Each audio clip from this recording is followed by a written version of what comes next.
superior da tela de vocês deve estar aparecendo aí que a gravação foi iniciada. Eu vou compartilhar uma tela com vocês. Lembrando que todo esse material que eu vou compartilhar com vocês aqui, ele está em PDF. Depois eu vou deixar disponível para vocês acessarem, certo? Estão conseguindo visualizar bem aí? Positivo, senhor. Beleza, então o sistema de ignição, né, ele foi, digamos assim, um dos precursores que veio sendo introduzido aí para a parte de gerenciamento eletrônico. Então a gente começou lá na década de 40, 50, 60 com o platinado, né? A partir disso veio ali final da década de 70, início dos anos 80, vem o sistema de ignição eletrônica. O sistema de ignição eletrônica foi um dos primeiros módulos, né, presente no veículo, onde a gente tinha o módulo de ignição do sistema indutivo. Depois disso veio o sistema de ignição do modelo Hall, né? E posterior a isso, daí já vem o sistema estático, né, que vem sendo comandado pela central de gerenciamento eletrônico do motor, onde acabou sendo inutilizado a parte de distribuidor, sendo utilizado aí realmente a centelha cilindro a cilindro, banco a banco. Então todas essas disposições que a gente tem do sistema de ignição, fazendo essas variações aí de centelha através do sensor de rotação, através do sensor de temperatura do ar admitido, líquido de arrefecimento, entre outros pontos. Então, hoje em dia, o sistema de ignição, a parte de ignição do gerenciamento eletrônico, né, ela é muito mais autoajustável do que era aí há 20, 30 anos atrás, certo? Então, aqui eu tenho um exemplo para vocês de um diagrama de injeção de um veículo a gasolina. Então, hoje em dia, a gente tem parâmetros muito semelhantes a esse, onde a gente tem um quadrado central. Nele é disposto uma série de pinos, né? E esses pinos são enumerados. A partir deles, eu tenho a saída de fios, né? Fios branco e amarelo, azul e amarelo, que vai para determinados sensores ou determinados atuadores, e a referência de pinos. Então, a gente faz a leitura de um diagrama elétrico, seja ele de ignição, seja ele de gerenciamento eletrônico, seja ele de ABS, airbag, conforto e conveniência, entre outros, dessa forma. A gente pega o diagrama, vê o pinout dele, né, os pinos de referência, segue o chicote até chegar aí num possível sensor ou atuador. Então é dessa forma que a gente faz a leitura e são algumas das coisas que eu vou pontuar e trabalhar com vocês de hoje em diante. Então, o gerenciamento eletrônico, né? Ele traz aí realmente uma mistura ideal para o funcionamento do motor e o que proporciona, né, uma menor emissão de poluentes, está ligado diretamente ao tipo de combustível utilizado, bem como a mistura de dois combustíveis no caso dos veículos flex. Os motores flex, eles só puderam ser implementados no mercado devido aí ao aparecimento do sistema de gerenciamento eletrônico, que está diretamente relacionado com o sistema de ignição. Outro ponto a ser ressaltado, acredito que você já tem esse conhecimento, é a mistura, né, entre o ar e o combustível, que é chamada de mistura ideal, ou seja, a mistura estequiométrica, onde a proporção de partes de combustível ela é proporcionalmente ideal à quantidade de partículas, né, ou a proporção de partículas de ar.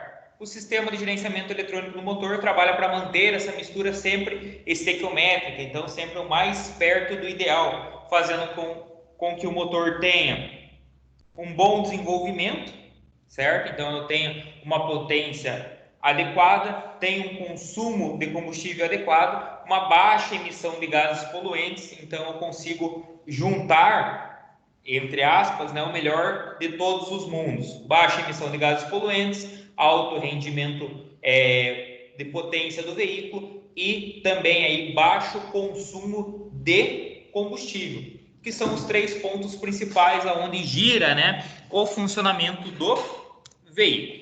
Aqui eu tenho uma proporção um pouquinho antiga aí início dos anos 2000, né? Então eu tenho a relação da tabela estequiométrica, gasolina 14,7 para 1, álcool 9 para 1, gasolina com adição de álcool, né, 13,3 para 1, diesel 15,2 para 1 e metano 17,2 para 1. O que seria isso, né? São partes de ar para partes de combustível. Aqui eu tenho uma reação, onde basicamente é a reação padrão de funcionamento do veículo, né? Padrão, a relação de queima, onde acontece que eu tenho o combustível a ser queimado, né? Que são hidrocarbonetos, mas oxigênio, que é realmente o que entra para dentro do cilindro do motor, é o que entra para dentro da câmara de combustão. Entra ali uma sequência de hidrocarbonetos, de carbonos, que vão adentrar, seja ele álcool, diesel, gasolina, GNV, vão adentrar para dentro do cilindro, juntamente com uma proporção de oxigênio, e com isso vai se iniciar uma mistura. Essa mistura é sempre o mais próximo do estequiométrico possível, e assim, essa mistura ela vai inflamar, né? Ela vai entrar em ignição. Quando? Quando houver uma fonte de calor. No ciclo Otto, vocês sabem aí que a fonte de calor é a centelha, e no ciclo diesel é propriamente o ar comprimido, o ar aquecido. Com isso, vão se gerar aí duas resultantes dessa queima. Então, vou ter aí dióxido de carbono e água. Esse daí acaba sendo catalisado lá pelo catalisador, acaba sendo trabalhando aí as suas proporções com a recirculações de gases, no caso de um veículo que tem válvula EGR, ou um pós-tratamento de gases, no caso de um veículo que trabalha aí com Arla.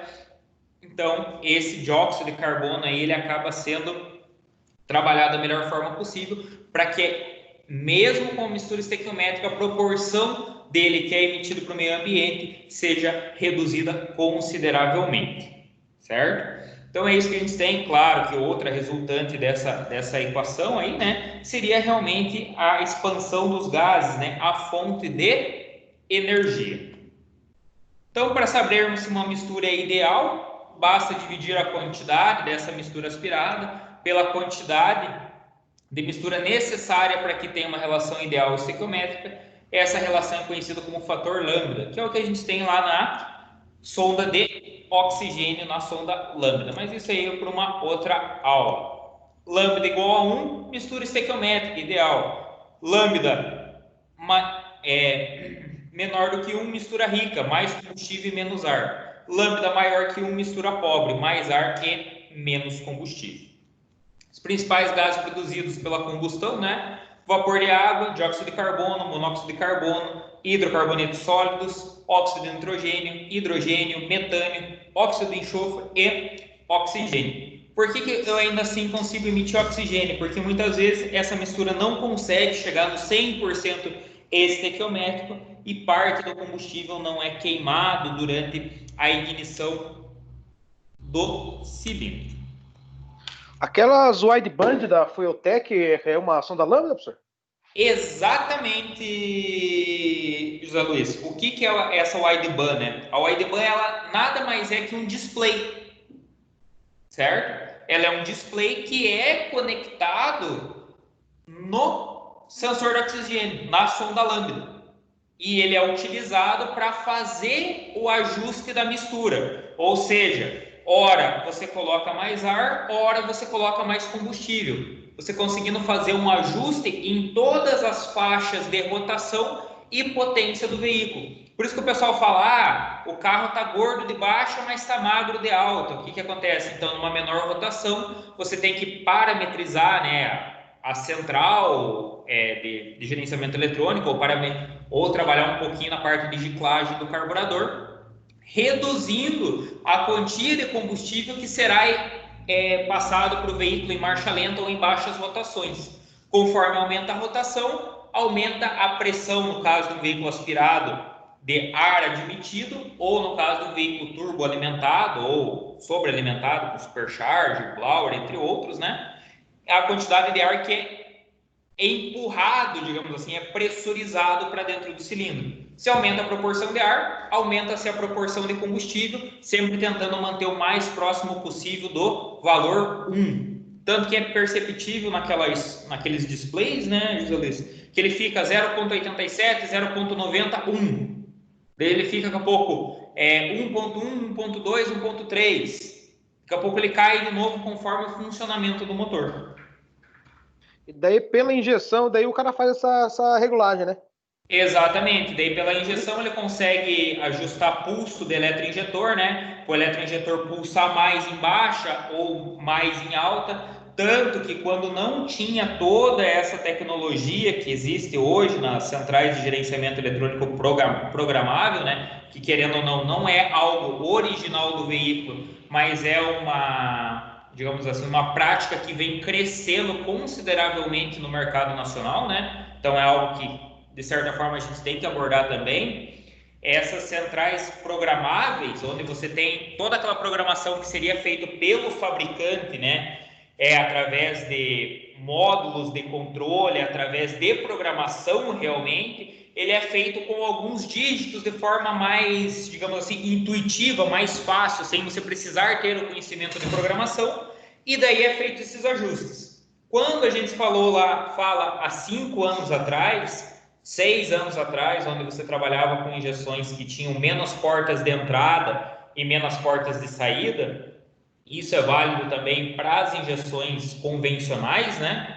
As portas de entrada são onde eu recebo toda a informação, informação de rotação, informação de velocidade, temperatura de ar, temperatura do motor, a quantia que está aberto, a borboleta de admissão do veículo, a qual pressão está trabalhando um turbocompressor. Então, todos esses parâmetros vão nas portas de entrada. E as portas de saída elas vão para os atuadores, então são elas que comandam a bobina de ignição. Então, se a gente for pegar há 5, né, vamos falar 10 anos atrás, era muito pouco comum você ver um veículo que trabalhava com bobinas individuais, justamente por ter essa necessidade de um maior número de portas de saída em um veículo tanto convencional ou um veículo que era adicionado em um módulo programável. Então, quando você trabalhava isso, uma injeção programável há 10 anos atrás, o que o pessoal fazia? O pessoal trabalhava com uma banca de alta e uma banca de baixa de eletroinjetores, pois não tinha esse ajuste tão fino, né, e não tinha uma tecnologia tão grande aplicada sobre os eletroinjetores. Quando o veículo estava lá, vamos supor, até 3.000 RPMs, trabalhava só uma banca de baixa de eletroinjetores, ou seja, eletroinjetores que tinham uma injeção menor de combustível. Quando passava de 3.000 RPMs, que a turbina começava a pressurizar ou que o veículo tinha uma faixa de potência maior, entrava a segunda banca de eletroinjetores. Então, o veículo 4 cilindros trabalhava lá, por exemplo, com 8 eletroinjetores, fazendo com que o veículo ficasse com uma proporção estequiométrica boa em baixas rotações e, mesmo assim, em altas rotações e momentos de maior potência, não faltasse combustível. Nisso era aplicado a segunda banca. Então é através dessa forma que consegue ser feito o ajuste da quantidade de combustível necessário. Então, se você for pensar, então compensa. Hoje em dia, mesmo se o cara não for gostar de preparação, compensa passar carro mais antigo, carburado aí para injetar. Não, com certeza, né? Se você for pegar, vamos imaginar lá, né? Se eu não estou enganado, a última Saveiro quadrada que saiu foi em 96 ou 97. Ela já saiu com gerenciamento eletrônico. Ela saiu multiponto, ou seja, com 4 eletroinjetores, ainda trabalhava com distribuidor, mas ela já saiu com gerenciamento eletrônico. E ela tem uma média relação potência e consumo de combustível muito superior daquele do seu ano anterior, né, que era carburado, que trabalhava lá com carburador Weber TLDZ, ou trabalhava lá com carburador Solex 2E. Então, o gerenciamento eletrônico, se você pegar um motor com gerenciamento eletrônico, eu uso o caso do AP, né, porque ele é um motor que ele veio de uma origem carburada e acabou sendo feito algumas alterações e, entre aspas, né, muitas aspas nisso, foi adaptado um gerenciamento eletrônico em cima dele, né? Você pega um motor 1.6 2003 aí, por exemplo, é um motor que tem aí 100 cavalos, muito superior a um motor 1.8, por exemplo, que saiu lá no Gol GTS, que já era um carburador melhor, era um comando de admissão melhor, né? Então era um veículo esportivo para a época, ele não tem essa mesma potência. E ele tem digamos assim, um padrão volumétrico maior. Ele tem cerca aí de 50 ml a mais presente em cada cilindro. E ele não tem a mesma potência, o mesmo rendimento de combustível do que teria um Gol 1.6, que é mais pesado, que tem direção hidráulica, tem ar-condicionado, 20 anos depois que tem o gerenciamento eletrônico.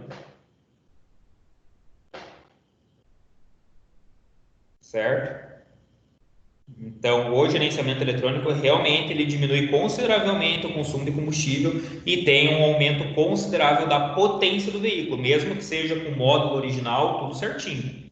Tal que a parte de carburador realmente para veículos, né, que são homologados para rodar na rua em vias públicas foi abolido, né? Até as motos mesmo, que teve uma duração maior, né? Motos com carburador, hoje em dia você já não encontra motos novas com carburador, elas trabalham todas com gerenciamento eletrônico. E essas próprias injeções, essas últimas injeções em que a gente vê, não só na Feutec, mas outras também a gente vê, ela já substitui praticamente a parte elétrica inteira do carro, né? Ah, não, sim, ela é um módulo super integrado, né? Onde você consegue colocar lá luzes de emergência, você consegue colocar parte de sinalização realmente do painel, luzes indicadoras de direção, luz de farol alto, nível de combustível. Então você consegue parametrizar muitas informações do veículo nessas centrais hoje em dia. Elas estão se assemelhando muito, né? Do que é as centrais de, digamos assim, padrões dos veículos. Qual que é a principal diferença, né? É que essas injeções, elas não trabalham com comunicação em CAN. O que seria isso? Que hoje em dia é algo totalmente presente na maioria dos veículos. Uma central, como ela é uma central única, né? Ela não tem a necessidade de comunicação com outras centrais. Diferente do que é feito com os veículos hoje em dia. Vamos pegar, por exemplo, um veículo que hoje em dia possui controle de tração. Certo? O veículo possui controle de tração.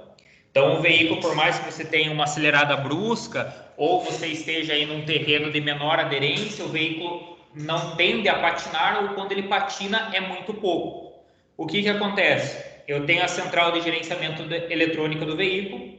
Essa central de gerenciamento eletrônico do veículo, ela manda e recebe informações, né? Então, ela cruza informações com a central de ABS do veículo, que cruza informações com a central ESP, por exemplo, que seria um controle de estabilidade, né, do veículo, e todas essas três centrais fazem com que o veículo tenha um controle de tração, ou seja, por mais que o pedal do acelerador esteja totalmente acionado, o veículo não descarrega toda aquela potência na roda, o sistema de ABS, por comando da central de controle de tração, acaba em momentos freando e liberando pressão das rodas para que o veículo tenha uma maior aderência possível, e a partir do momento que a central de ABS informa para as demais centrais que o veículo está com as rodas numa velocidade constante, ou seja, as quatro rodas estão com a velocidade equilibrada, é descarregada uma maior potência do motor para as rodas e, por consequência, o veículo desenvolve com maior tracionamento. Isso é feito da mesma forma numa central dessa que a gente vem comentando, essas centrais que são adaptadas nos veículos, né? Qual que é a diferença? Ele não comunica com outra central, isso já está dentro propriamente dela. É adicionado lá, por exemplo, um sensor de rotação em uma roda de tração e é adicionado um outro sensor de rotação, né, na roda traseira do veículo. Se eu tiver uma discrepância de velocidade entre a roda dianteira de tração com a roda traseira, vamos supor, a roda dianteira ela está girando lá 2.000 vezes por minuto, um exemplo bem grosseiro, né? E a roda traseira está girando 1.000 vezes por minuto. O que isso quer dizer? Que o veículo está destracionando, o veículo está patinando, a roda está girando no lugar com baixa aderência no solo, mas não está desenvolvendo distância. Então, é trabalhado um sistema de controle de corte de ignição, que acaba ocorrendo, por consequência, corte de potência diretamente no motor, fazendo com que o veículo, tendo queda de potência, ele acabe ganhando uma maior aderência no solo e acabe caminhando mais. Então, você não tem essa atuação direta no freio. Então, ele atua como um controle de tração, mas de forma mais simplificada, digamos assim. Mas que está chegando próximo, né? Tem uma tecnologia embarcada muito grande, tem investimento aí milionário em cima dessa tecnologia que está chegando no mercado. E isso é inegável.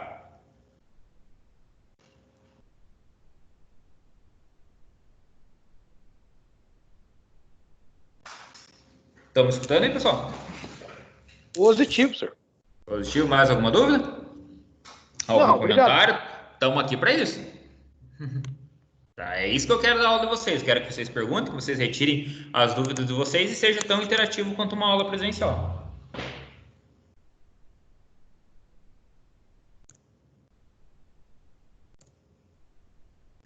Então, se não tiverem mais dúvida em relação a isso, ou se lembrarem de mais alguma coisa, Enzo, José Luiz, Vinícius, só falar, tá, pessoal? Se tiverem curiosidade em relação a essas tecnologias que estão chegando, digamos assim, de forma paralela, né, caminhando junto, mas de forma paralela às fabricantes convencionais que a gente encontra no mercado, fiquem à vontade, tá? Ou dúvidas sobre Beleza. o veículo de vocês. O que eu souber, eu respondo para vocês. O que eu não souber, eu peço um tempinho para vocês, pesquiso e respondo da mesma forma, tá bom? Então, a evolução do sistema de ignição, né, pessoal? Então, o sistema de ignição, como a gente já havia comentado, ele iniciou lá há um tempo considerável, ele veio junto, basicamente, com o nascimento dos veículos, e ele trabalhava de forma muito mecânica, que era o sistema de platinado, né? E qual que é a função do sistema de ignição? A função do sistema de ignição é transformar a energia fornecida pela bateria, né? Que era uma tensão baixa, né? Uma baixa tensão. Quanto que é essa baixa tensão? 12 volts. Para uma alta tensão. Quanto que é essa alta tensão? 12 mil volts, 15 mil volts, 20 mil volts, 40 mil volts. Depende muito do tipo do veículo, do ano do veículo, logicamente, né? E da aplicação do mesmo. Então, um veículo que possui uma maior potência, um veículo esportivo, ele vai possuir um sistema de ignição, ele vai possuir uma bobina que ela gera uma maior quantidade de volts, por consequência, uma bobina de maior potência, né? Ajudando dessa forma a inflamar melhor a mistura dentro do cilindro do motor. Então, nas velas de ignição, é produzido a centelha para iniciar a queima da mistura ar-combustível. Lembrando que isso aí é algo padrão para o sistema ciclo Otto. Ah, professor, mas eu já ouvi falar que tinha motor diesel que tinha vela, mas não eram velas de ignição, pessoal, eram velas aquecedoras. Elas serviam lá para aquecer o ar admitido, facilitando a partida do veículo. Então, os Mercedes tinham isso daí, né? Os 1113, 1513 tinham essa tecnologia aí. Além disso, o sistema distribui a centelha para as câmaras de combustão dos cilindros, de acordo com a ordem de ignição. Então, aquela ordem de ignição que vocês estudaram na parte de motor, né, que varia de um motor 4 cilindros para um motor 5, para um motor 6, para um motor 8, para um motor 3 cilindros, pode variar entre motores 4 cilindros, certo? Então, o motor Boxer, por exemplo, que trabalha com cilindros contrapostos, tem uma ordem de ignição diferente de um veículo que trabalha 4 cilindros em linha. Essa ordem de ignição, quem define e quem mantém ela de forma adequada é o sistema de ignição. Tanto que tinha bastante problema, o pessoal vai fazer a substituição aí dos cabos de vela ou vai fazer a substituição da tampa do distribuidor, né? E retiram todos os cabos de uma vez e no momento da remontagem não sabe onde que vai posicionado cada cabo em cada determinado cilindro. O carro começa a falhar, muitas vezes nem pega, tem contrapartida no motor, ou seja, a centelha acontece no momento errado. Então, o sistema de ignição ele é essencial, né, primordial para um bom funcionamento do veículo. Hoje em dia, a grande maioria dos veículos, para não dizer 100% deles, né, não possui mais distribuidor. Como eu já falei, é um sistema estático, um sistema que é 100% controlado pela central de gerenciamento eletrônico do motor do veículo. Então, para que a combustão da mistura ocorra, né, em qualquer condição de funcionamento do motor, é necessário satisfazer algumas condições. Relação estequiométrica da mistura ar-combustível, ou seja, eu não posso ter muito combustível ou ter muito pouco, ou ter muito ar, porque nesses dois extremos o motor não vem entrar em funcionamento. Uma prova disso, principalmente no frio, ou então em veículos que possuem carburador, né, que não trabalham com sistema de gerenciamento eletrônico. O veículo acaba, o pessoal chama popularmente, né, por afogar. Então o veículo acaba afogando. O que seria isso? O veículo acaba afogando. Quer dizer que tem muito mais combustível do que ar, fazendo assim com que a mistura não entre em combustão e o veículo não entre em funcionamento. Vamos pegar um exemplo disso. Vamos imaginar lá que você tem um tanque de 1.000 litros de combustível e ele fica no espaço confinado sem ar. Se você jogar um fósforo lá dentro desse tanque, ele não vai inflamar, certo? Ele não inflama, ele simplesmente apaga esse fósforo devido à falta de oxigênio. Já, por exemplo, se você tiver muito ar e pouco combustível, né, você tem um efeito muito semelhante a um maçarico. Então, não sei se vocês já chegaram a trabalhar com maçarico ou já viram como Agora, funciona. Pode falar. agora é mais perigoso menos combustível do que mais, né? Exatamente. É mais perigoso para inflamar menos combustível do que mais. Por exemplo, um caminhão que transporta combustível. É muito mais fácil, entre aspas, né, dele explodir por uma centelha, por digamos, uma chama, algo do gênero, com ele vazio, né, onde tem uma pequena proporção de combustível e muito gás, do que com ele cheio. Porque quando ele está vazio dentro dele, né, tem uma baixa densidade tem uma maior densidade de oxigênio e nessa densidade de oxigênio aí está misturado algumas partículas de combustível. Então é muito mais fácil dele inflamar mais rapidamente. Vamos pegar um exemplo simples. Você pega um fósforo, certo? E você acende esse fósforo. Você pega esse fósforo, você acende ele, pegue um copo de gasolina. Gasolina é algo inflamável, né? Pegue esse copo de gasolina e jogue em cima desse único fósforo. O que vai acontecer com esse fósforo? Ele vai apagar ou vai inflamar esse combustível? Apagar. Ele vai apagar esse fósforo. Por quê? Eu tenho um excesso de combustível e pouco oxigênio. Certo? E no caso contrário, eu vou ter um efeito maçarico, né? O que seria esse efeito maçarico? Não sei se vocês já viram lá o maçarico, né? Ou solda oxiacetileno. Eu tenho um registro que eu controlo o gás oxigênio pressurizado e no outro eu controlo o gás acetileno. Se eu deixar muito acetileno, eu acabo tendo aquela chama mais amarelada e saindo fuligem. No momento que eu vou reduzindo o oxigênio, reduzindo o acetileno ou aumentando o oxigênio, essa chama começa a ficar mais intensa, mais intensa, mais intensa, extremamente quente, até que chega um momento que ela se apaga. É isso que acontece, por exemplo, no motor, quando o pessoal fala que esse motor teve quebra por falta. O que acontece? Ele teve falta de combustível, muito ar, esse sistema sobreaqueceu e acabou fundindo muitas vezes um pistão com um cilindro, acaba quebrando uma canaleta de pistão ou algo do gênero. Outro ponto muito importante, né, é essa mistura homogeneizada e com boa turbulência do ar e do combustível.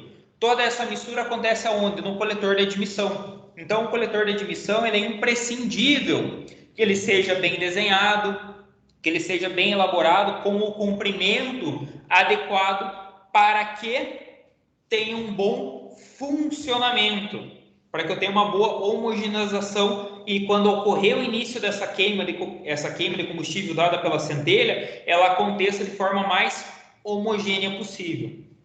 Correto posicionamento da vela na câmara de combustão, né? Então, tenho velas que são posicionadas na lateral esquerda da câmara de combustão, na lateral direita, na parte central. Esse posicionamento se deve pelo tipo do cilindro, tipo da câmara de combustão do cabeçote, pelo número de válvulas presentes no cabeçote, se é um cabeçote 8 válvulas, se é um cabeçote 20 válvulas, se é um cabeçote 24 válvulas, então isso influencia diretamente também a posição da vela de ignição. Outro ponto, por exemplo, existem alguns motores onde é presente 2 velas de ignição por cilindro. Então, algumas Harley Davidson trabalham dessa forma. Aquelas Ranger antigas, né, linha 90, ali, início dos anos 2000, que são a gasolina, alguns modelos, né, principalmente os modelos... Tinha um Alfa Romeo também que era, né, com motor Twin Spark, não tinha? Isso, também utilizava aí 2 velas por cilindro. Essas Rangers também, elas utilizam 2 velas por cilindro para que ocorra a queima de forma mais homogênea desse combustível. Então, por consequência, tem uma maior potência, uma menor emissão de gases poluentes e um maior rendimento. Então, tudo isso é variável. Claro, não é de nossa obrigação saber qual que é o melhor posicionamento, né? Isso já vem pela uma parte de engenharia, de prototipagem, de projeto realmente, mas é algo que tem que ser de nosso conhecimento.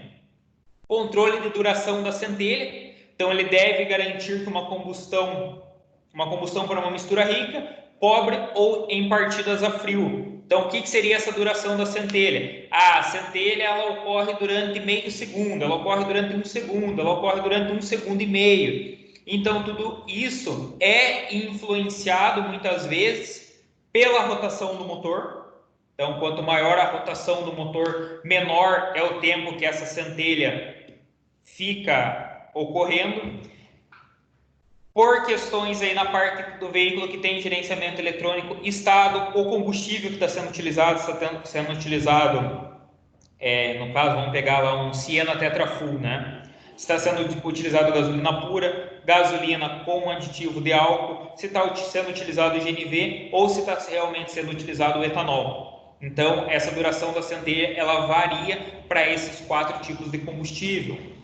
Se o veículo está frio, se o veículo está quente, se o veículo está em marcha lenta, se ele está em fase de aceleração, se ele está em fase de desaceleração, quando eu tenho gerenciamento eletrônico, tudo isso daí é variável. No caso do veículo que trabalha apenas com ignição eletrônica, de um veículo com carburador, isso não é tão autoajustável assim.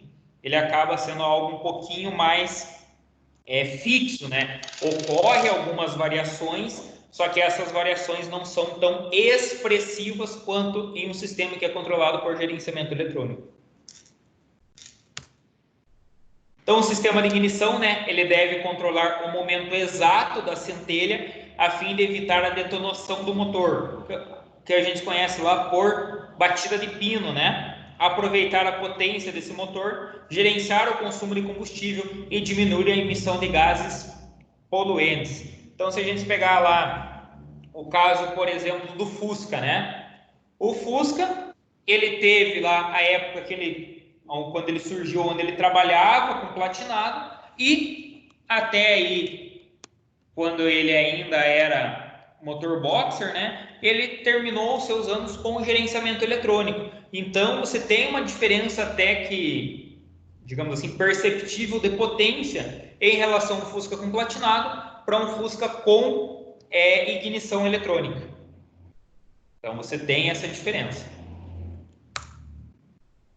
O sistema funciona seguindo uma sequência de processos que ocorrem rapidamente. Então, vamos lá. O fornecimento e armazenamento de energia elétrica. Então, esse fornecimento, ele vem da bateria, né? O armazenamento de energia ocorre na bobina. Essa produção de alta tensão ocorre na bobina também. A formação da faísca, ela vai acontecer lá na vela de ignição, mas a tensão necessária para a formação dessa faísca vem da bobina de ignição, indiferente se é uma bobina para cada cilindro, se é uma bobina para todos os cilindros, se é uma bobina para cada 2 cilindros, isso é indiferente. A formação sempre acontece lá na bobina de ignição. A distribuição de alta tensão, as velas na ordem de ignição. Essa distribuição ela pode ser feita através da central eletrônica do veículo, né? Central de gerenciamento eletrônico. Ela pode ser feita através de um distribuidor, que foi o que veio presente aí no mercado até o início dos anos 90, final dos anos 90, início dos anos 2000. E por último ocorre a inflamação da mistura, que vai gerar potência para o motor, que vai gerar aí o funcionamento do mesmo, certo? Então percebo que assim como tudo, né, na área automotiva, a gente sempre parte de uma aula mais...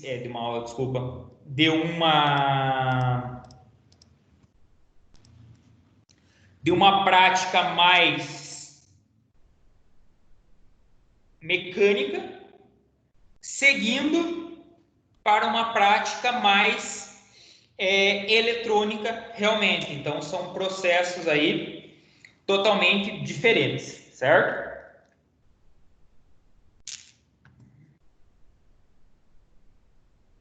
Vou dar continuidade aqui, só um instantinho.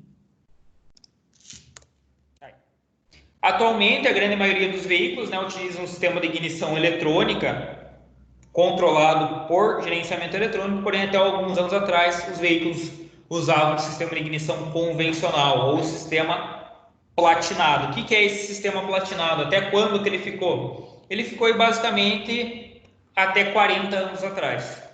Então, há 40 anos atrás existia um sistema platinado. Hoje em dia, já é mais aí adequado o sistema com gerenciamento eletrônico. Então, aqui a gente tem um exemplo de gerenciamento eletrônico, sistema platinado, onde eu tenho o fornecimento de tensão da bateria, ela passa pelo comutador de ignição. Então, é importante lembrar que a bobina ela é alimentada por um linha 30, é um linha 15, desculpe, não por um linha 30. Essa bobina ela tem duas alimentações, assim como qualquer bobina, uma bobina de relé, uma bobina de sensor de rotação, uma bobina de sensor de velocidade, onde eu tenho uma alimentação positiva 12 volts que vem do comutador de ignição, tem uma alimentação negativa, certo? Que no caso de uma ignição convencional, ela vem do platinado, certo? Do platinado. E de tudo isso daqui eu tenho uma saída de alta tensão, que é uma saída aí que no caso dos veículos convencionais variava aí de 8 a 12 mil volts de tensão. Saindo essa tensão, ela entra dentro da tampa do distribuidor, que a tampa do distribuidor ela vai variar, né, o seu formato e a quantidade de torres. Então cada ponto disso aqui é chamado de torre, né? Conforme a quantidade de cilindros. Por exemplo, um veículo 4 cilindros tem 5 torres. Uma torre de entrada e 4 torres de saída. Uma torre para cada cilindro. Um veículo 6 cilindros teria 7. Um veículo 8 cilindros teria 8. Teria 9. E assim por diante. No momento que essa alta tensão ela entra para dentro da tampa do distribuidor, ela entra em contato com o rotor e, a partir do rotor, ele é distribuído para a vela em questão que está dentro da ordem de ignição. A ordem de ignição 1342, 1423, então tem essa ordem de ignição lá, 123, vamos supor, indiferente da ordem de ignição, ele vai vir lá, primeiro para o cilindro 1, depois para o cilindro 3, depois para o cilindro 4, depois para o cilindro 2. E vai repetir sempre essa ordem. Por quê? Porque o distribuidor ele fica indiferente do número de cilindros, ou se é um distribuidor com platinado, se é um distribuidor indutivo ou se é um distribuidor Hall, ele vai ficar sempre em contato, certo? Com o comando do motor, em alguns casos, ou com um comando auxiliar ao motor do veículo. Então, eu tenho o comando de válvulas, e esse comando de válvulas ele é ligado ao virabrequim do veículo por uma correia dentada, como você já sabe, ou por uma corrente. E nesse intermédio também é ligado esse comando auxiliar. E esse comando auxiliar ele é o responsável por tocar esse distribuidor, né? Então ele tem uma engrenagem, ele vai fazer com que esse distribuidor gire na mesma proporção que ocorre o aumento ou a redução da rotação do motor, mandando sempre a ignição, né? Mandando sempre a centelha de forma adequada e na ordem correta para cada um dos cilindros. Deu para entender mais ou menos como que funciona aí a parte de ignição do distribuidor, pessoal? Deu sim, professor. Deu. Então, qual que é a função do platinado, né? O platinado, ele é um componente mecânico, onde ele basicamente tem uma mola de retorno, bigorna e martelete. O contato entre a bigorna e o martelete é onde é mandado um pulso negativo para a bobina e é o responsável por fazer com que essa bobina descarregue. Como assim? Imagine, você ligou a chave do veículo, linha 15. Essa bobina começa a ser alimentada com 12 volts, e esse 12 volts vira 24, que vira 48, e vai subindo, e daqui a pouco ela está lá com 8, 9 mil, 10 mil volts. Se essa bobina não descarregar, o que acontece com ela? Ela aquece. Quando essa bobina aquece, eu tenho, por exemplo, o rompimento do verniz do enrolamento da bobina, que, por consequência, acaba ocasionando aí um curto nessa bobina, e essa bobina tem que ser descartada. Ponto.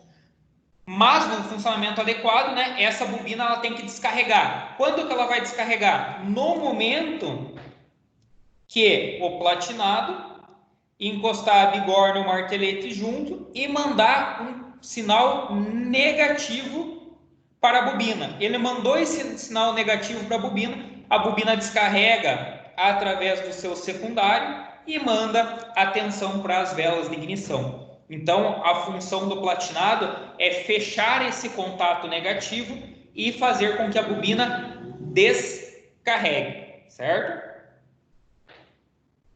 Como que ele faz isso? Ora, ele encosta essas duas pontas aqui, ó, certo? Essas duas pontas ela encosta, manda o pulso negativo.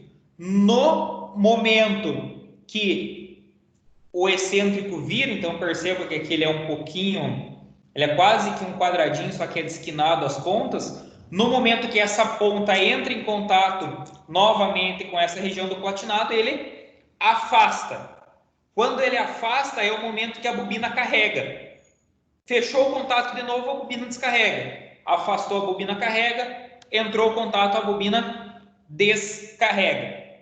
Então, por isso que era necessário você fazer a ajustagem dessa distância do platinado de forma mecânica, porque acabava desgastando essas pontas do platinado, e daí de tempos em tempos ali, uma vez a cada 2 meses, uma vez a cada tantos quilômetros, uma vez por mês, uma vez por semana, dependia muito da utilização do veículo, era necessário fazer a ajustagem desse platinado. Porque como ele trabalha com contato mecânico, ele acabava desgastando até o momento que não tinha mais contato e era necessário você fazer a substituição do mesmo. Certo? Quanto que era essa distância? Essa distância varia de veículo para veículo, mas ela trabalhava em torno aí de 40 centésimos de milímetro, por exemplo. Então, 0,40 milímetros.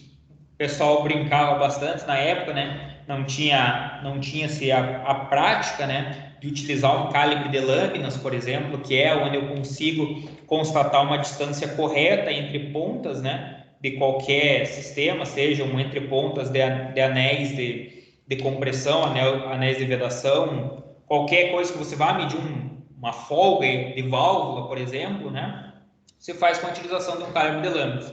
Na época, o pessoal não tinha essa tecnologia, não tinha esse conhecimento e acabava tendo aí uma manutenção mais por conhecimentos de vivência, né? O pessoal utilizava a lateral de uma caixinha de fósforo, usava a espessura aí de uma serrinha de cortar ferro para fazer a regulagem adequada desse platinado. Mas não era algo 100% realmente, né? O ideal é a utilização de um calibre de lâminas. Aqui eu tenho um exemplo para vocês, né? Então a gente tem aqui, ó, alimentação linha 15 positiva no enrolamento da bobina, no primário da bobina. Saindo aqui do distribuidor, né? Eu tenho um contato aqui, né? Então eu tenho o nosso rotor, aqui eu tenho o platinado, eu tenho uma alimentação negativa. No meio dessa bobina, desse enrolamento, né? Eu tenho um núcleo ferroso. No momento que é fechado o contato aqui, o que acontece?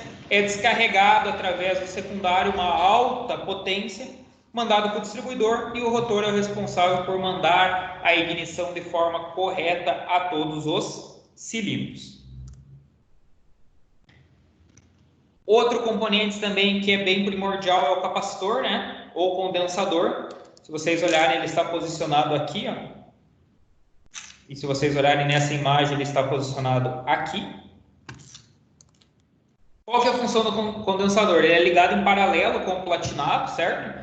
Garantindo uma rápida interrupção da corrente primária quando o platinado se abre. Ou seja, o platinado fechou. Ele manda o pulso negativo lá para a bobina.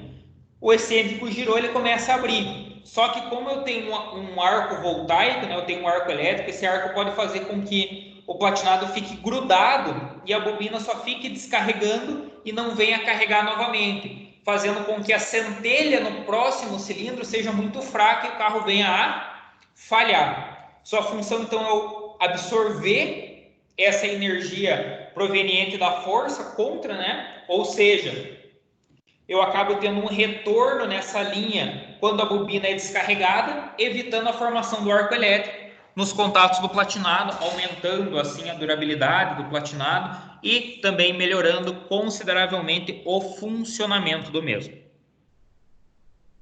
O arco elétrico ele pode provocar desgaste nos contatos do platinado e aumentar o tempo de extinção da corrente primária, diminuindo a tensão do secundário. O veículo tendo uma tensão menor que é enviada para dentro do cilindro, ele vai ter um rendimento menor, uma potência menor e um maior consumo de combustível, certo?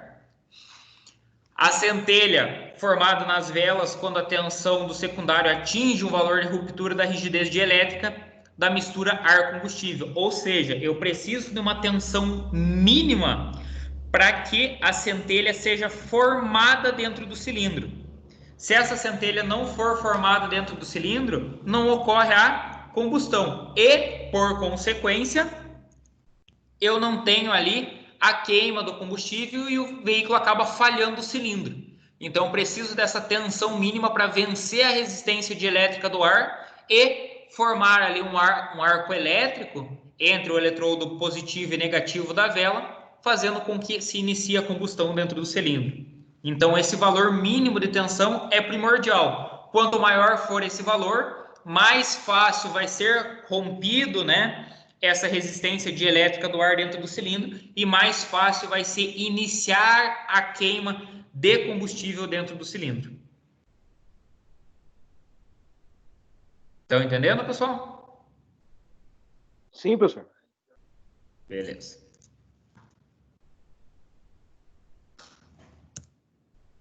Então, aqui a gente tem um exemplo, ó. Então, corrente primária.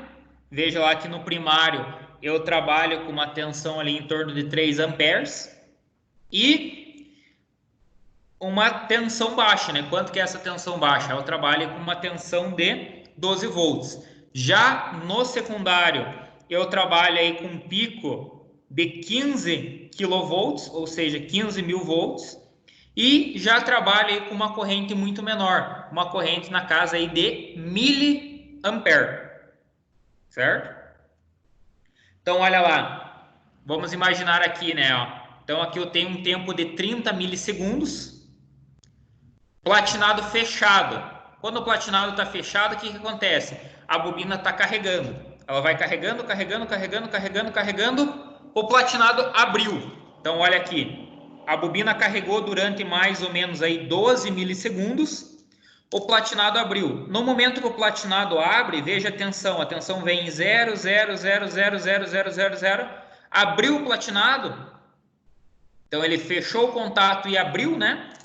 O que acontece? Eu tenho uma tensão de ignição, eu tenho um pico de ignição de 15 kV, ou seja, esse 15 kV é para romper mais fácil o dielétrico do ar. Rompi o dielétrico do ar, a centelha se iniciou dentro da câmara de combustão, essa tensão desce e fica aí numa média de 3.000 a 4.000 kV, 3.000 a 5.000 volts. Ela vem oscilando, oscilando, oscilando até o momento que acaba a duração da faísca. Então percebo que a duração da faísca também é na casa aí de 2 a 3 milissegundos. Acabou a duração da faísca, eu tenho aqui uma tensão resultante, né? Que ela está, entre aspas, né, sobrando, que é essa tensão que acaba podendo retornar pelo arco elétrico entre o platinado. É essa tensão aqui que o capacitor evita que volte para o platinado. Aconteceu isso, essa tensão aqui vai se extinguindo, chega em zero, a bobina carrega novamente, fecha o contato e inicia o ciclo em um novo cilindro. Então é dessa forma que acontece aí o funcionamento da bobina do veículo, certo?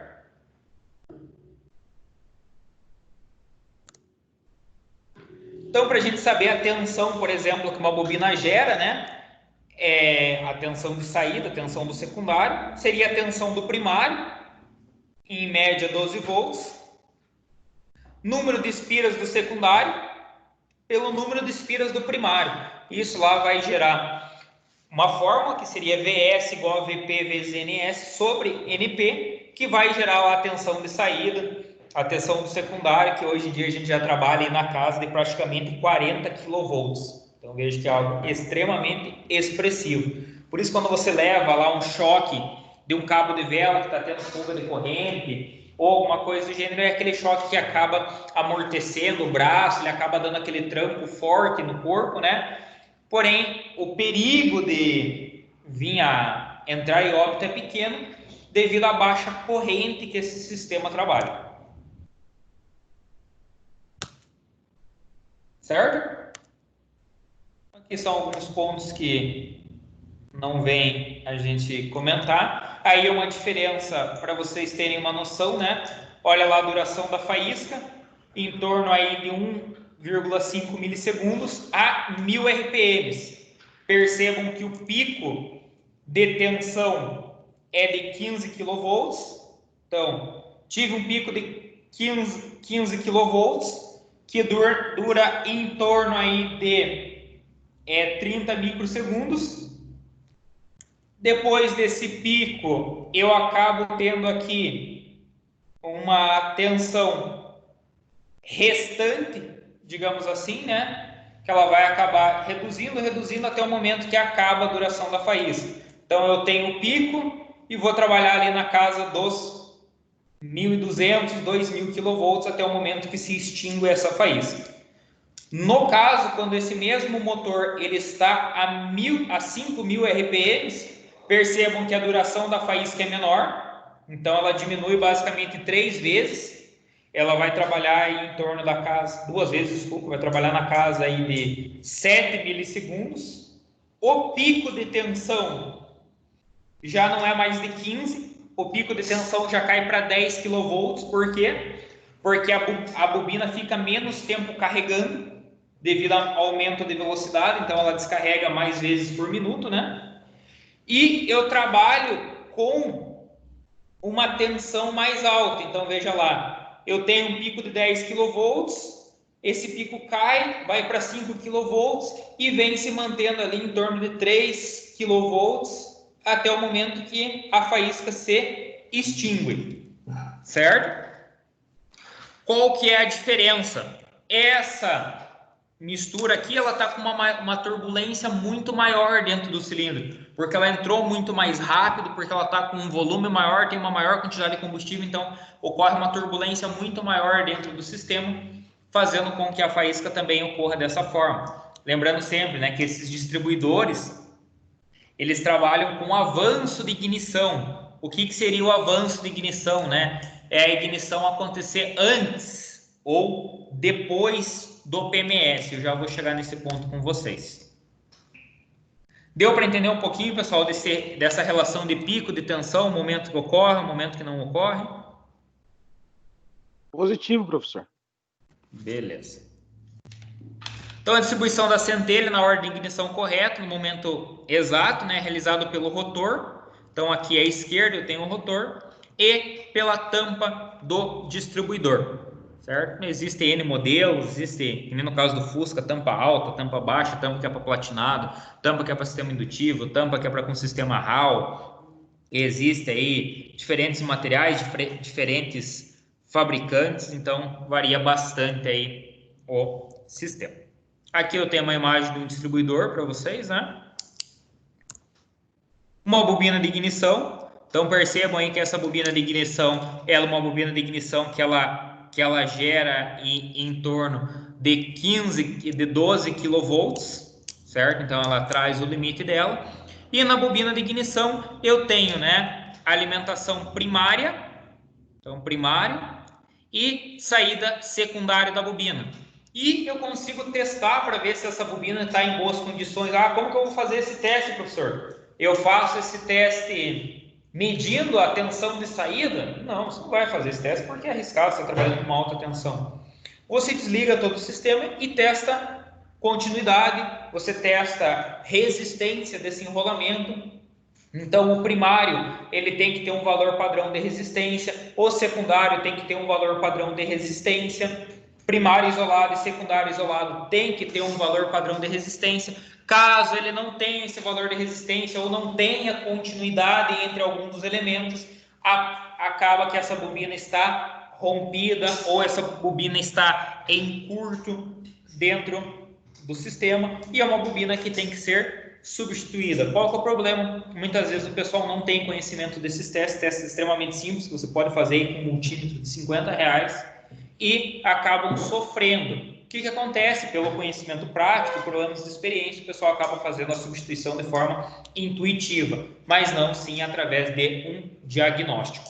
A mesma coisa vale, pessoal, para essas bobinas a óleo, né? Essas bobinas refrigeradas a óleo, que são essas bobinas mais antigas, quanto para uma bobina individual aí de um veículo 2020. O teste é muito semelhante. Você vai testar pino de entrada, alimentação primária, saída do secundário, alimentação negativa, primário isolado, secundário isolado, e eu vou ter esses padrões de informação para serem medidos. Olha um exemplo aqui. Trouxe para vocês um diagrama do palio, certo? Então, vou pegar aqui um diagrama do palio. Apareceu para vocês o diagrama aí? Apareceu, professor. Então, olha aqui, ó, bobina de ignição. Então, tem aqui a central eletrônica do veículo. A bobina de ignição, no caso desse sistema aqui, né? Ela é um corpo, no caso do Palio, né? Esse daqui é de um Palio, vamos ver o ano aqui, ó. Palio 2007, 2008, 2009, trabalham todo com esse modelinho aqui. Ele é uma bobina dupla, porém num corpo simples. Eu tenho uma bobina que alimenta 2 cilindros, outra bobina alimenta os outros 2 cilindros, porém elas estão presentes na mesma carcaça. Outro ponto, perceba que a bobina ela tem o pino 1, pino 2 e pino 3. Então o conector que vai para a bobina é de 3 pinos. Pino 1 é o amarelo e preto. Ele sai lá do pino 70 da central do veículo. Então, se você vai lá, você tira o conector da central, você olha no conector, olha na própria central, você consegue constatar o pino 70. Provavelmente será um fio amarelo e preto, certo? O que seria um fio amarelo e preto? Um fio inteiro amarelo com uma listra preta. Ele é diferente de um fio preto e amarelo. Por quê? Um fio preto e amarelo seria um fio preto com uma listra amarela. Então, eu tenho essa diferença aí, certo? Isso daqui vai alimentar o pino 1. Então, vamos supor, ele vai alimentar aqui a bobina 1, certo? De forma negativa, é o pulso negativo. O pino 73, um fio marrom e preto, provavelmente, caso não seja substituído ou aconteceu alguma intervenção nesse veículo fora das cores originais, né? Ele vai alimentar o pino 3 de forma negativa. Então, ele é o responsável pela bobina descarregar. E eu tenho o pino 2, que ele é alimentado pelo fusível 22, certo? Com 12 volts. Perceba que o fusível 22, ele é o fusível também responsável, além de proteger a bobina, ele é responsável por proteger os 4 eletroinjetores. Ele recebe a alimentação do relé principal, que está aqui do outro lado, certo? Esse relé principal, ele recebe aí uma alimentação do fusível F16, certo? Então, como que vai funcionar? Vamos seguir uma linha de raciocínio. Você ligou a chave do veículo. No momento que você liga a chave do veículo, você vai alimentar, vai trazer as alimentações positivas da central. Deixa eu ver se aparece aqui as alimentações positivas da central. Está aqui na de baixo. Não vai aparecer aqui no diagrama as alimentações positivas. Mas você vai alimentar aí as alimentações positivas das centrais. Da central, percebo que aqui aparecem as negativas, ó, 1, 2 e 27, todos fios pretos. Acontecendo isso, o que vai surgir? Do pino 38, um fio laranja, vai vir uma linha 15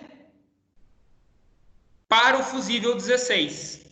O fusível 16, por sua vez, vai sair lá da caixa de fusível e vai alimentar o positivo da bobina do relé principal. Ele alimentando o positivo da bobina do relé principal, o pino 05, que é um fio violeta, vai alimentar o negativo da bobina, fechando o contato.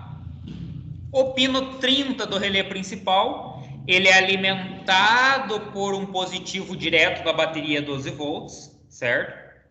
Vai passar por dentro do relé e vai passar por um fusível de 20 amperes. Esse fusível de 20 amperes é o fusível F22.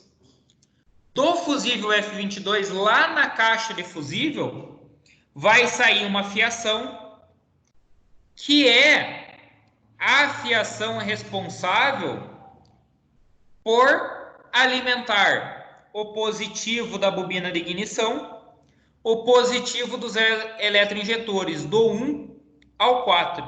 Ou seja, se esse fusível vir a queimar, se ele queimar, né, ou eu não tiver alimentação dele, eu não tenho nem ignição no motor e também não tenho injeção de combustível.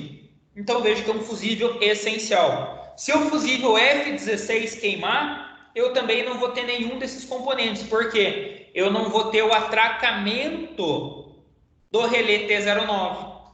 Se o relé T09 por algum problema não estiver atracando, a bobina dele estiver rompida ou estiver rompida o fio que sai do pino 05 da central, não vai fechar o contato entre o pino 30 e 87, por consequência, não será alimentado nem o sistema de ignição e nem o sistema de injeção de combustível. Certo? É bastante coisa? Confundiu bastante a cabeça ou não? Um pouco, né? Um pouco só, né? Então, pessoal, é dessa forma que a gente deve interpretar um diagrama elétrico, é dessa forma que a gente deve fazer um diagnóstico, certo? Ah, professor, mas hoje em dia a gente tem um scanner. Sim, realmente, o scanner ajuda de forma considerável, mas o scanner vai dar lá o erro. Falha no eletroinjetor 1, 2, 3, 4, falha na bobina 1, falha na bobina 2. Nossa, aconteceu todas as falhas. Ele não vai dizer para você, verifique o fusível F22 para ver se o mesmo está rompido. Sim ou não? Não, não está rompido. Ah, então verifique o relé T09. Está ok ou não? Não. Ah, então verifique o fusível F16. Está ok ou não? Não. Ah, então está. Então verifique o fio que sai do pino 05 da central de cor violeta para ver se não está rompido. Está rompido? Sim. Então faça a manutenção.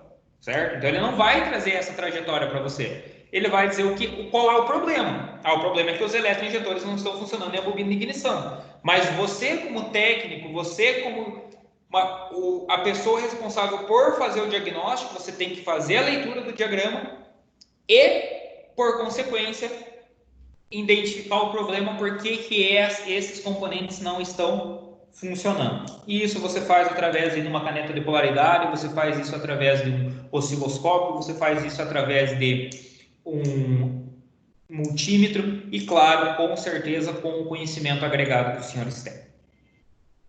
Certo?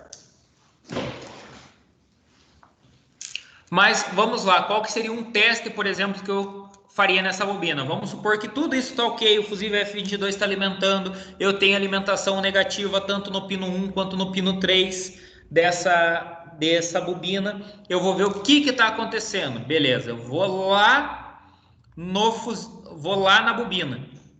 Posso testar no lugar, eu posso retirar a bobina fora. Retirei a bobina. Vou fazer os testes da bobina. Olha lá. Então, aqui, no caso desse diagrama, eu tenho também o teste. Vou testar a resistência do primário isolado. Então, vou vir lá testar a resistência do primário. Eu tenho que ter uma resistência de 0,5 a 0,7 ohms. Lembrando, pessoal, 0,5 a 0,7 ohms é uma resistência muito baixa. Logo, vamos supor que você mediu lá e você teve uma resistência de 0,9. Condeno ou não condeno essa bobina? Me respondam aí. Vinícius, José Luiz, Enzo. O meu padrão é 0,5 a 0,7 ohms. Encontrei o valor de 0,9. Posso condenar ou não posso condenar essa bobina? Eu creio que sim. Sim? Deve condenar. Beleza. Então, uma pergunta agora para você, Enzo. Como que você faria a medida de resistência dessa bobina? Lembrando lá que o primário, por exemplo, você conectaria lá o positivo da bobina, uma ponta no positivo da bobina e a outra ponta no negativo da bobina, de alimentação, né? Qual escala você colocaria e como que você faria isso daí? Coloca o ohmímetro, né? Coloque em ohmímetro, muito bem. Menor escala possível, no caso, né? Sim. Tem mais alguma coisa que você faria antes de fazer essa medida? Que eu me lembre, não. Não? Então agora eu vou ensinar o ponto-chave para vocês, pessoal. Quando você vai trabalhar em condições principalmente de resistência, tá? Principalmente de resistência, onde você trabalha com valores baixos, então 0, alguma coisa, 1 ohm e meio, onde a tua margem para considerar se esse sistema está bom ou não está bom, como que é feito isso daí? Você vai pegar e vai medir as resistências dos cabos do multímetro. Por quê? A qualidade do cabo muda, às vezes já é um cabo mais utilizado, dentro dele está rompido alguns fios, né? Então, como ele é flexível, ele é de multifilamento, alguns filamentos estão rompidos. Às vezes é um material que tem uma condutividade menor, às vezes é um material que tem uma condutividade maior. Então, varia muito a resistência entre os cabos do multímetro. E muitas vezes você tem um valor de resistência, por exemplo, só dos cabos, sem medir nada. Você coloca em um ohmímetro, encosta o cabo comum com o cabo vermelho e você vai ter ali 0,3 ohms de resistência. Para medida de continuidade, para uma medida de uma resistência, por exemplo, de um secundário, onde você trabalha na casa de quilo-ohms, isso daí não influencia de forma nenhuma. Mas quando você trabalha com pequenos valores, onde a margem de trabalho para boas condições ou más condições é pequena também, você sempre deve considerar esse valor. Ou seja, vamos supor que o multímetro que o Enzo ia utilizar era um multímetro que tinha uma variação de 0,3 ohms, só de resistência do cabo. O que aconteceu? Ele foi medir lá o primário isolado e encontrou um valor de 0,6 real. Só que no multímetro dele apareceu 0,9. Ele fez os demais testes, testou o primário, testou o secundário, testou o pino 1 e 3 o pino 1 e 3 da bobina, estavam todos os valores ok. Mas como o primário isolado dele trouxe um valor fora do padrão, ele fez a substituição da bobina. Fez a substituição, colocou o veículo para funcionar e o veículo apresentou o mesmo erro. Nossa, mas eu fiz o teste e a bobina estava em más condições. Não, ela não estava em más condições. Não foi feita a leitura adequada do equipamento. Então, quando o equipamento ele tem uma margem de erro ou ele tem algum pré-valor nele, né? Ele tem uma pré-calibragem, ele tem alguma coisa, no caso, vamos supor quando você vai medir lá, comprar algo por quilo, né? A balança sempre é tarada para desconsiderar a embalagem, por exemplo. Quando é feito isso, o que acontece? Você tem que ter o conhecimento do teu multímetro. Se ele tinha encontrado o valor de 0,6, o problema não era na bobina. O problema poderia estar no cabo, o problema poderia estar na vela, mas não na bobina. E ele substituiu a bobina de forma errônea. Então ele fez um diagnóstico equivocado, certo? Então isso é uma informação que muitas vezes o pessoal não tem esse conhecimento. Outro ponto, né? Fazer sempre a medida ali entre o pino 1 e 3, ou seja, entre os dois negativos, né? Da bobina. Deve girar em torno de 1 a 1,4 ohms. Secundário, ou seja, entre o pino 1 e 4. E entre o pino 2 e 3. Então eu tenho que trabalhar na casa de 10,4 a 12,8 kilo-ohms. Então eu trabalho com uma resistência bem considerável. Como que eu vou fazer essa medida? Eu vou conectar no pino 1 e no pino 4. Qual que é o pino 4? O pino 4 é o pino de saída. Então, no caso ali de uma bobina do Palio, né? Ele tem, deixa eu subir aqui novamente, só para vocês terem uma noção.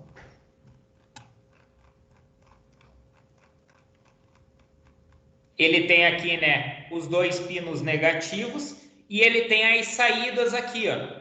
Então ele tem 1, 4, 3, 2, por exemplo, né? Ou 1, 3, 4, 2. Ele tem aqui as saídas para os cilindros e você vai medir entre a alimentação e a saída para os cilindros. É dessa forma que é feita a medida do secundário. Sempre lembrando, né, quando você vai medir o primário e vai depois medir para o secundário, mudar sempre a escala do multímetro.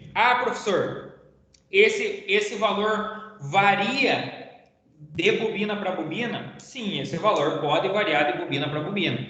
Por exemplo, uma bobina a óleo, uma bobina mais antiga, você vai encontrar valores diferentes de uma bobina dessa daí, que é uma bobina mais moderna, onde ela vai trabalhar lá com isolamento diferente, o isolamento dela é feito por ABS, não é um isolamento com uma carcaça metálica, entre outros pontos, certo? Então é muito importante aí você ter uma tabelinha para conseguir fazer sempre essa leitura e ter essa parametrização do sistema. Certo, pessoal? Deu para entender o teste?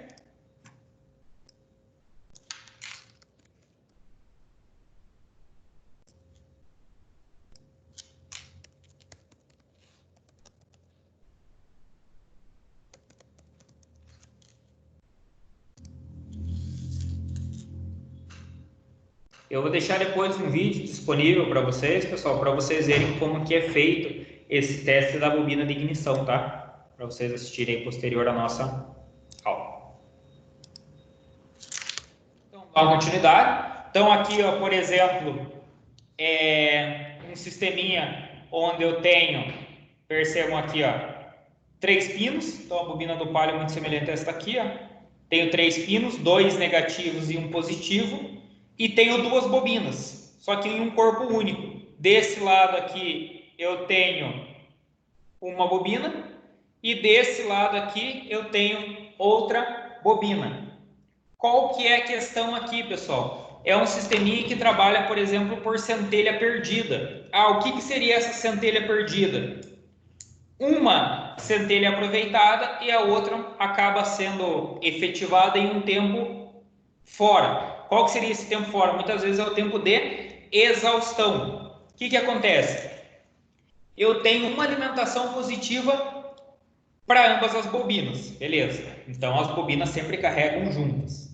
Entretanto, cada bobina tem 2 saídas de torre e não tem como a bobina por si própria, sem a utilização do distribuidor, direcionar qual que vai ser o cilindro ou qual que vai ser a torre. Vamos supor que aqui eu tenho a torre 1 e 2. Não tem como a bobina saber, não, agora eu vou mandar para 1, agora eu vou mandar para 2. Ela sempre manda a centelha para as 2 torres, e as 2 torres mandam para as 2 velas de ignição. Em uma vela de ignição é aproveitada, na outra vela de ignição, no outro cilindro, por exemplo, ela acaba sendo perdida. Então, é um sistema de centelha perdida. Essa bobina aqui também, ó. Porém, é uma bobina com 2 torres de saída, também é uma bobina do sistema centelha perdida. Entretanto, é uma bobina simples. Esse veículo utiliza 2 bobinas, certo? 2 bobinas individuais simples. Esse daqui utiliza uma bobina de corpo dupla. O que acontece? Eu posso fazer a substituição apenas de uma delas e manter a outra.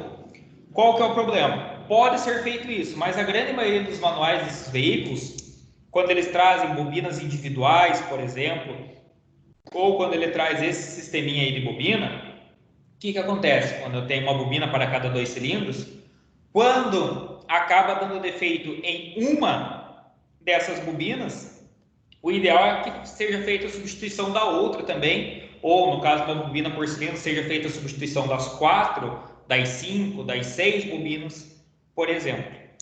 Por quê? Basicamente, o mesmo tempo, a mesma quantia de centelha que essa daqui ocasionou, o mesmo tempo que ela tem de funcionamento, a outra bobina também tem. Fazendo assim, então, que elas tenham uma vida útil muito semelhante. Só que muitas vezes isso não é informado ao cliente. De tal maneira, o cliente faz a substituição de uma bobina esse mês, na metade do outro mês ele tem que vir fazer a substituição da outra bobina e acaba reclamando. Ele já fala, por que você não fez a substituição das 2 e não sei o que é isso? Então, isso sempre tem que ser informado para o cliente, porque o cliente acaba não tendo um inconveniente futuro. Já nesse sisteminha aqui, né, acaba obrigando realmente o proprietário do veículo a fazer a substituição das 2. Tal maneira que foi aderido em muitos veículos esse sistema. Então, linha Fire utiliza isso daí, linha GM, né?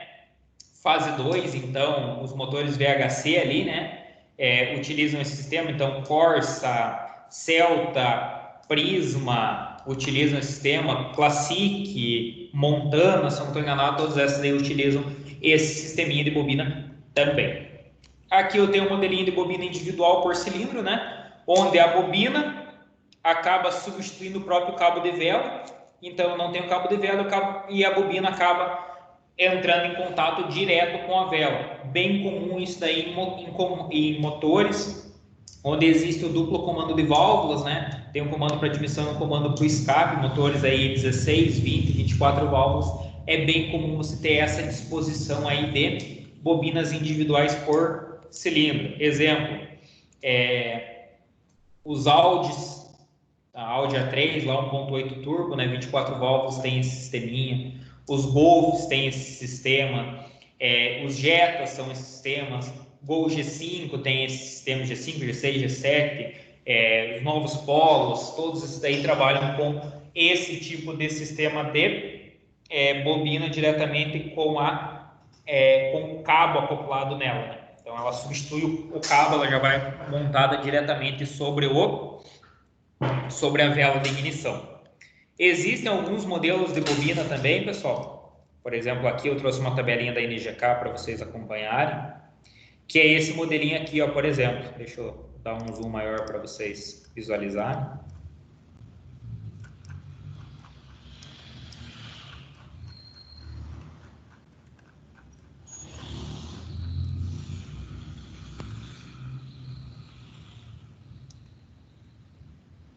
Que é esse sisteminha aqui, ó. Por exemplo, não sei se vocês sabem, mas a NGK também é uma fabricante de bobinas, né? Não é apenas de vela e cabo. Olha aqui, eu tenho a bobina de ignição e da própria bobina de ignição eu já tenho a saída dos cabos.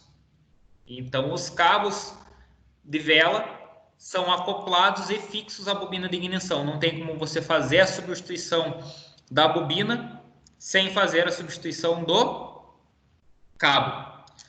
E vice-versa, né? Aqui eu tenho um outro sisteminha também, ó, onde eu tenho, não é uma bobina individual por cilindro, mas ela vai montada sobre ali os cilindros. E o que acontece?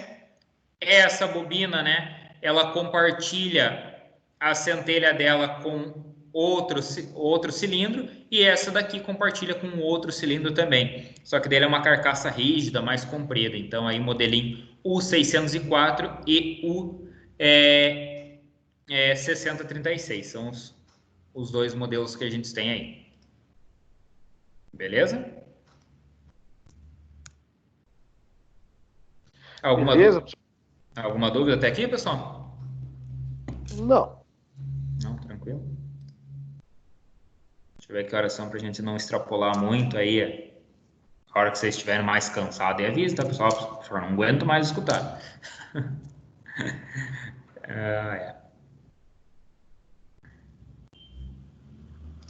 Então vamos lá, né? Sistema de ignição eletrônica. Ele exerce as mesmas funções do sistema convencional, né? Qual que é a diferença básica entre o sistema?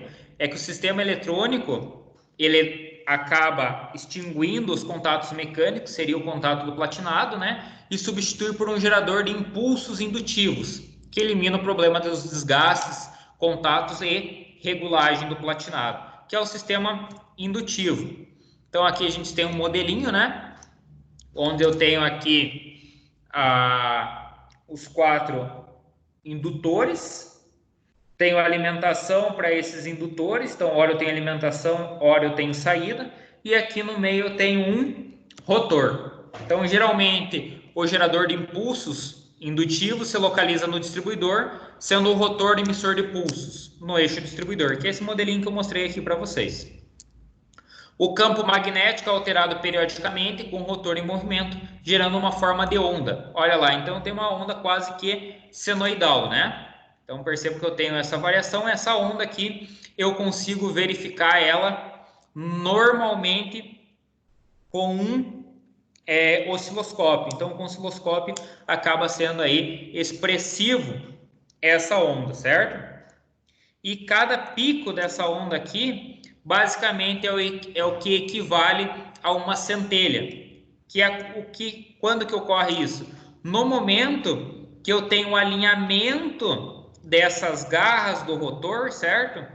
Com os indutores. Então, no momento que eu tenho isso daqui, ó, o alinhamento das garras do rotor com os indutores, eu tenho um pico dessa onda que sai do distribuidor e vai até um módulo de ignição. O módulo de ignição vai interpretar esse sinal aqui e vai mandar o módulo de potência, né? Ele vai enviar um impulso através do chaveamento de um transistor, que é quem substitui o platinado, para a bobina. E a bobina em questão vai descarregar, mandando essa centelha, entre aspas, para o distribuidor. O distribuidor vai passar para o rotor vai indicar a vela de ignição e vai passar pelo cabo, chegar na vela e ocasionar aí o funcionamento do veículo. Então percebam aí que tem um caminho bem longo. Que é esse exemplo que a gente tem aqui. Olha lá, eu tenho aqui a bateria. Novamente, eu tenho um linha 15. Qual que é a diferença desse linha 15? Esse linha 15, ele vai alimentar o positivo, ele vai alimentar de forma positiva o módulo de potência. Em qual pino? No pino 4, tá, pessoal? Esse daqui é quase que padrão para os veículos, tá? Então, ele vai alimentar aqui no pino 4. E no meio disso daqui, eu vou ter uma união, né? Nesse sistema, que ele vai acabar alimentando, ao mesmo tempo que é alimentado o módulo de potência, é alimentado também o primário da bobina, certo? Com alimentação positiva. Qual que é o detalhe? Percebam que aqui no meio eu tenho esse componente. Esse componente, pessoal, ele é um resistor. Ele é conhecido como resistência de ballast. Essa resistência, ela é responsável por reduzir a tensão que vai chegar até a bobina. Ou seja, era para chegar 11, 12 volts nessa bobina, ele vai reduzir um pouco essa tensão para 10, 9 volts, aumentando assim a vida útil dessa bobina. Como essa bobina ela tem um maior número de enrolamentos, então é indiferente para ela vai fornecer uma tensão suficiente para ocasionar a centelha, para vencer lá o nosso arco voltaico, para ele vencer o dielétrico do ar, mesmo recebendo uma tensão inferior devido à resistência de ballast. O que mais que eu tenho aqui? O módulo de potência, ele tem um pino vazio, que é o pino 3, certo? Então, esse pino ele não tem nenhum tipo de alimentação. Em alguns modelos, é dele que sai o sinal do sensor do tacômetro do painel, né? Onde eu vou ter a variação de rotação do painel. Então, ele sai daqui, sem problemas. Pino 1 e 2 vai receber lá aquela onda de alternada, né?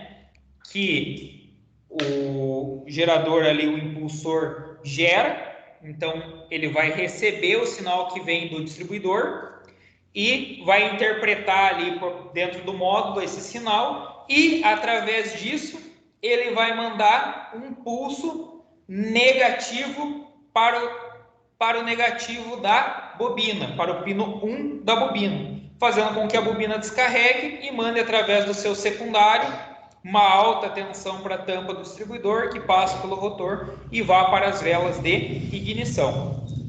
Então, pino 1 e 2, sinal recebido do distribuidor, onda lá alternada. Pino 3, vazio ou, em alguns veículos,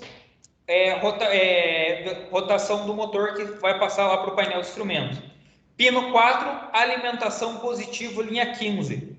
Pino 5, massa. Geralmente o massa, ele é um fio que sai ali do chicote e já vai preso com o olhal nos próprios pontos de fixação do módulo de potência. E o pino 6, ele é o responsável por descarregar a bobina. Certo? Esse é o sistema magnético. Tem um sisteminha também do distribuidor de efeito Hall, onde eu tenho um sensor Hall, tem um ímã permanente, um rotor metálico e tenho aqui as janelas. Todo momento que tiver a janela, o efeito Hall o sensor vai interpretar esse sinal e vai mandar essa informação para a central de potência. O módulo de potência vai interpretar isso daí e vai mandar para o distribuidor. Olha aí, então aqui eu tenho novamente um diagraminha elétrico. Qual que é a diferença do módulo de potência para o sistema com Hall? O sistema de Hall, em vez de eu ter 6 pinos, eu tenho 7 pinos, certo? Sendo eles, pino 1, responsável pelo negativo que é enviado para a bobina, né? Então, ele é responsável por enviar o negativo para o pino 1 da bobina. Pino 2, massa, certo? Então, ele é o pino massa, é onde que vai entrar ali o aterramento, entre aspas, do módulo de potência. Pino 3. Então, ele vai lá para o conector do distribuidor. Pino 4. Alimentação linha 15, que vem do comutador de ignição. Da mesma forma, aqui ele tem uma união e vai alimentar o pino 15 positivo da bobina. Pino 5, novamente positivo, lá para o conector do distribuidor. Pino 6, sinal do distribuidor, que também vai lá para o conector. Então, tem o positivo, negativo no conector e o sinal. E o pino 7 é um pino vazio, ou para alguns modelos é o pino onde também é retirado lá a informação da rotação do veículo, certo? E eu tenho também o sisteminha de ignição eletrônica estática. É o sistema utilizado atualmente nos veículos. Os sistemas eletrônicos cada vez mais confiáveis eliminam diversos componentes mecânicos. Por exemplo, eles eliminam o distribuidor, pois essa informação de posição que deve ser enviada e quando deve ser enviada é dada lá pela roda fônica presente no virabrequim do veículo, e ele é feito através lá do sensor de rotação. Aqui eu tenho um exemplo, olha lá. Então ele trabalha aqui, a informação vem pela central, a central acaba ali alimentando um relé e esse relé acaba alimentando aí a bobina. Também é um sisteminha aí de centelha perdida. Olha aí, novamente, sisteminha de centelha perdida.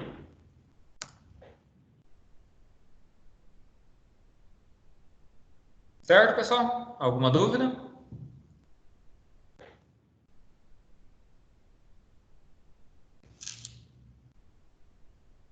Vamos lá, José Luiz, Enzo, Vinícius.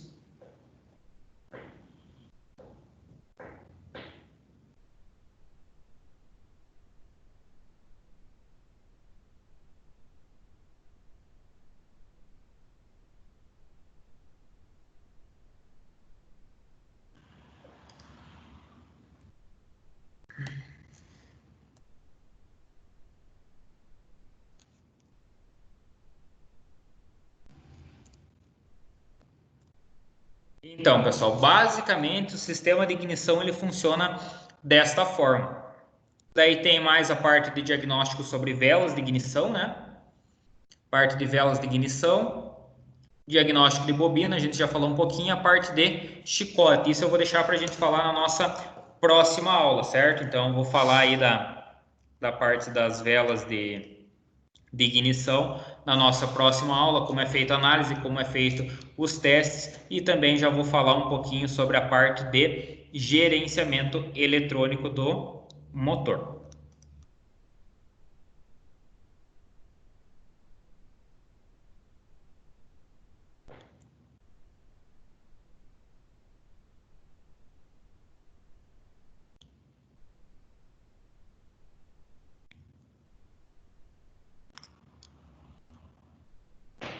Alguma dúvida, pessoal, em relação ao que foi falado hoje? Não, professor. Não, tranquilo? Sossegado, professor. Depois eu só dar mais uma revisão e dar mais uma pesquisada nos vídeos aí, pronto. Ah, não, sim, eu vou deixar disponível alguns vídeos para vocês, vou deixar disponível também essas tabelas que eu mostrei aí, o diagrama do palio, vou deixar disponível também esse PDF que eu estava mostrando. Uma outra questão só que eu gostaria de comentar com vocês antes da gente finalizar a aula, é a parte do momento da centelha, certo? É algo que vai ser trabalhado um pouco mais quando tiver o retorno, né? Que seria o quê? O momento em que a vela deve conduzir a centelha para a ignição. É extremamente importante para o funcionamento do veículo. Pois o que? Se a centelha ocorrer muito antes do pistão atingir o PMS, pode ocorrer que a gente chama de batida de pino. E se ela ocorrer muito depois, eu acabo não tendo o aproveitamento total da expansão dos gases que ocorrem dentro do cilindro, certo? Então, são esses dois pontos que eu tenho aí. O que ocorre? No caso do distribuidor, eu acho que não sei se vocês já viram aquele procedimento de pistolar o carro. O pessoal fala, precisa pistolar o ponto do carro. Então, o que acontece? Se a gente for pegar veículos com distribuidor, né, ele basicamente tem dois pontos.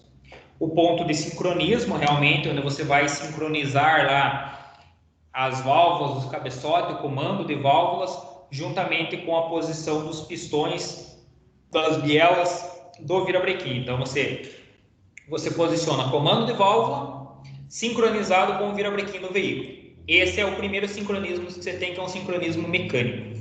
Pode ser feito por correia, por corrente ou por engrenagem.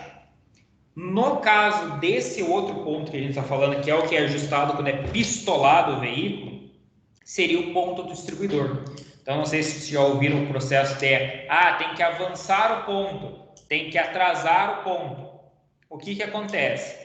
Avançar o ponto quer dizer que você vai fazer com que a centelha ela ocorra antes do que deveria.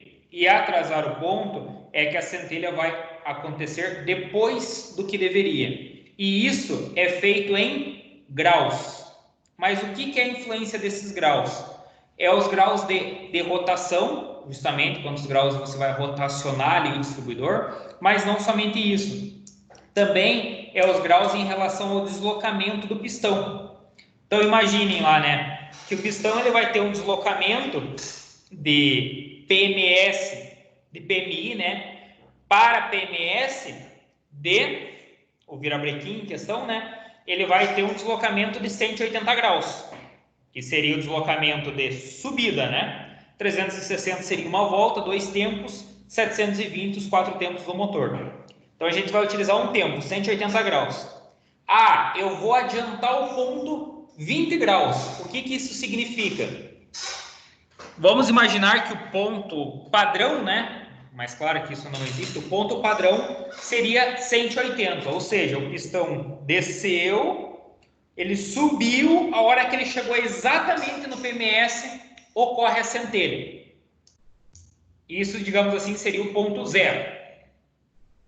Mas o carro ele vem padrão que seja adiantado 10 graus. O que vai acontecer? Quando o pistão está subindo, a hora que ele chegar em 170 graus, esse giro do virabrequim, né, ocorre a centelha, ou seja, ela ocorre 10 graus antes do que o motor chegar em PMS. Logo, quando ele estiver em PMS, basicamente toda a mistura ar-combustível vai estar inflamada e o pistão vai descer com uma potência maior, ele vai ter uma potência de expansão dos gases maior. Porque quando ele está lá no PMS, quando está tudo comprimido, já está basicamente tudo entrando em queima. Então essa explosão acontece antes. Porém, se você adiantar demais esse ponto do motor, ocorre o que a gente chama de batida de pino. Por quê? Vou adiantar o motor 30 graus. Imagine, 180 seria o curso inteiro, né?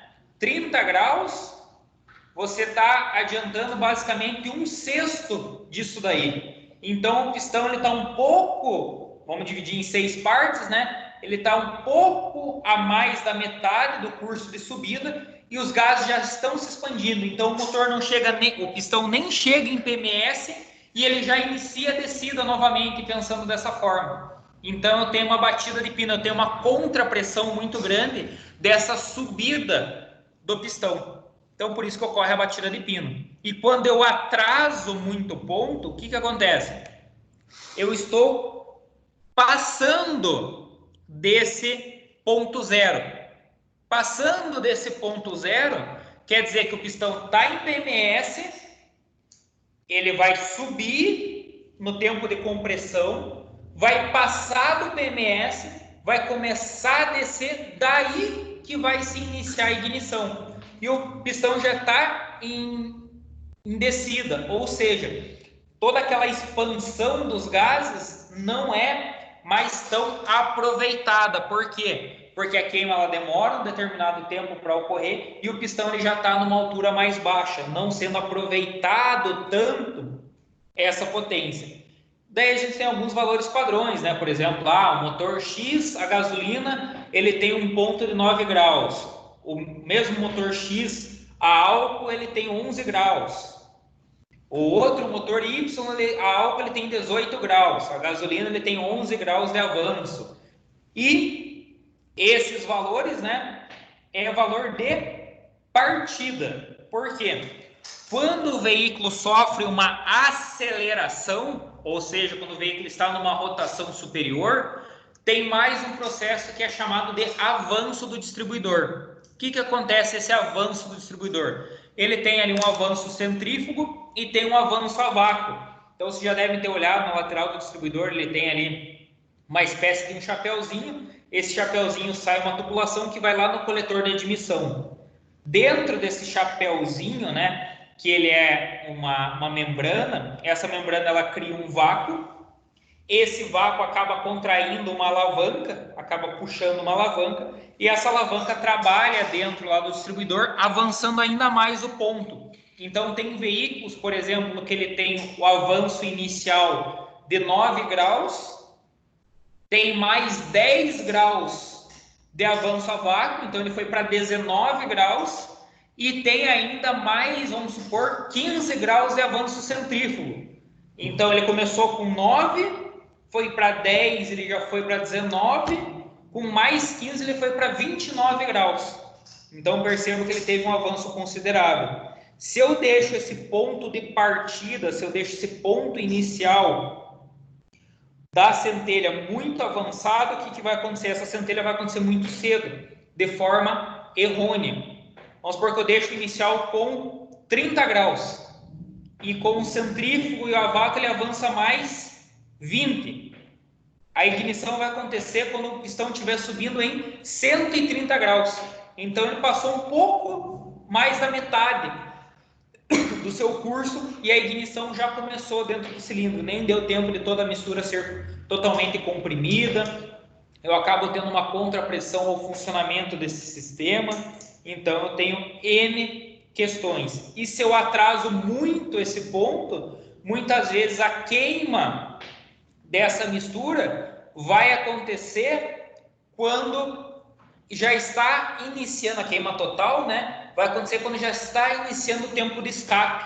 E daí é aquele carro que vai terminar de ter a queima, por exemplo, quando eu atraso muito, desculpa, né? Quando eu atraso muito esse ponto, ele vai terminar de ter a queima já no tempo de escapamento. E daí é aquele carro que começa a ter estralos no escapamento do veículo, acaba tendo alguns problemas de funcionamento. Então, isso que é o ponto lá que a gente ajusta no distribuidor, que a gente pistola lá o veículo, que é uma prática que vai ser realizada quando a gente voltar lá à normalidade, certo?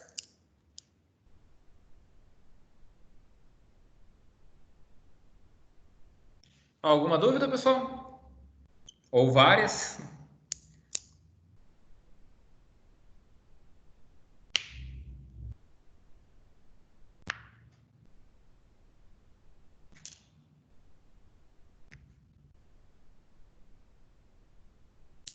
Se vocês não tiverem mais dúvida, pessoal, eu vou finalizar a vídeo por aqui, tá?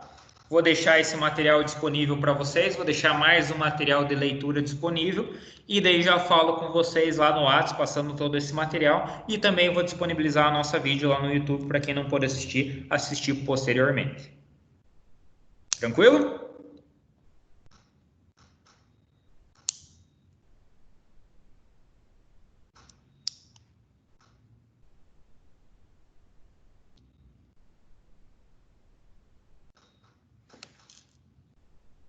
Beleza? Então, pessoal, tenham uma boa tarde, já falo com vocês lá no WhatsApp.